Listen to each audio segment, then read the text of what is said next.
Vous voyez ce maquillage, je l'ai réalisé avec une palette qui coûte moins de 10 €. Et c'est un look qui est simple comme bonjour. Je vous fais le tuto. Ok, alors pour commencer, je me munis de fards liquides. Pour le coup, les miens viennent de chez RM Beauty. Là, j'ai pris cette sélection de couleurs parce qu'on va partir dans un make-up nude. Mais si on veut varier les plaisirs, on peut partir avec d'autres teintes comme ce vert kaki de chez Armani Beauty qui est juste top. On se lance. Donc je viens d'abord réunifier mes paupières et je vais venir prendre un fard un peu couleur de transition. Donc vous verrez mes pinceaux qui sont super propres, surtout maquillez-vous avec des pinceaux propres. Faites ce que je dis, pas ce que je fais. Pinceau violet de chez Real Technique, pinceau rose de chez P. Louise. Donc là j'ai pris la couleur NVM et je l'applique sur ma paupière fixe. Vraiment grossièrement. Je redescends un peu dans mon creux de paupière. Je fais en sorte quand même de bien le dégrader ici sous mon sourcil. Ce que j'aime bien avec les fards à paupières liquides, c'est que si je me trompe, si je vais trop loin, je reprends un pinceau avec de l'anti-cerne et je repasse aux endroits où ça ne me convient pas. Une fois que le fard de transition est appliqué, je prends ma teinte la plus foncée. Donc là, c'est la TY. Je prends un mini pinceau biseauté, mais vraiment hyper fin de chez P. Louise. Et là, je vais retracer mon liner. Je pars du coin externe de mon œil, toujours œil ouvert. Et je remonte par petits à-coups, direction de la fin de la queue de mon sourcil. Maintenant, je vais venir au niveau de l'intersection. Imaginons si on continue mon pli de paupière, il arriverait ici. Je redescends sur ma paupière mobile. Et j'aime bien tracer mon ras de cils. Donc là, on est sur quelque chose de très fouillis. Et bah tout simplement, on va venir l'estomper grossièrement, toujours avec le même pinceau. J'hésite pas à un peu le remonter pour faire une belle virgule. Je prends un autre pinceau biseauté qui est propre à la base. Et je viens totalement l'estomper. Je viens totalement estomper les bords. Je reprends mon premier pinceau. Je viens estomper ce que je viens de faire. Parce qu'en vrai, j'avoue, là, je me suis un peu emballée sur la virgule. Je rattrape un peu mes bêtises, en fait. Après, ce qui est bien avec ce genre de look, c'est que même si au début, ça fait un peu fouillis, à la fin, ça fera quand même son effet. Donc, parfois, je n'hésite pas à venir prendre mon petit pinceau anti-cerne et à rattraper en dessous pour que ça fasse plus propre. Et là, on voit que vraiment, j'ai fait ça de façon brouillon, mais ça fait son effet quand même. C'est vraiment un look qui peut être réalisé par n'importe qui. Même chose de l'autre côté.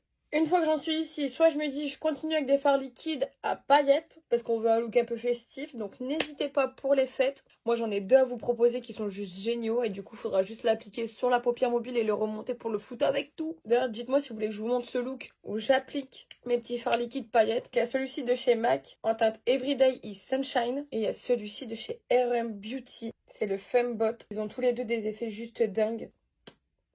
Mais là, on veut un look mat. Donc, je me munis de ma palette Révolution qui a déjà bien vécu. Cette palette hyper intéressante.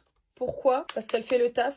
Et surtout qu'elle coûte moins de 10 € sur Révolution, sur Amazon, sur Zalando, sur Boozy Shop. En plus, en ce moment, elle est en promo. Donc, qu'est-ce que je fais? Que suis-je bête?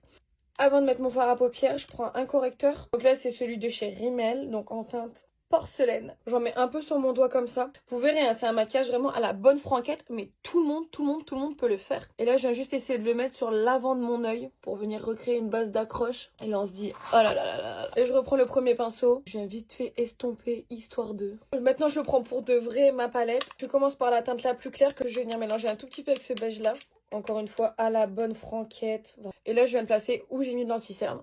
On le fait à la One Against Best to Fly. D'ailleurs, vous saviez qu'on dit pas à la One Against Best to Fly, la One Against Best to Fly. Cette information ne me plaît absolument pas, donc elle est fausse. Quelqu'un me dit ça, je vais lui dire, mais n'importe quoi, toi. Donc je l'applique à la One Against Best to Fly. Je passe à l'étage supérieur, donc soit chaud, soit froid.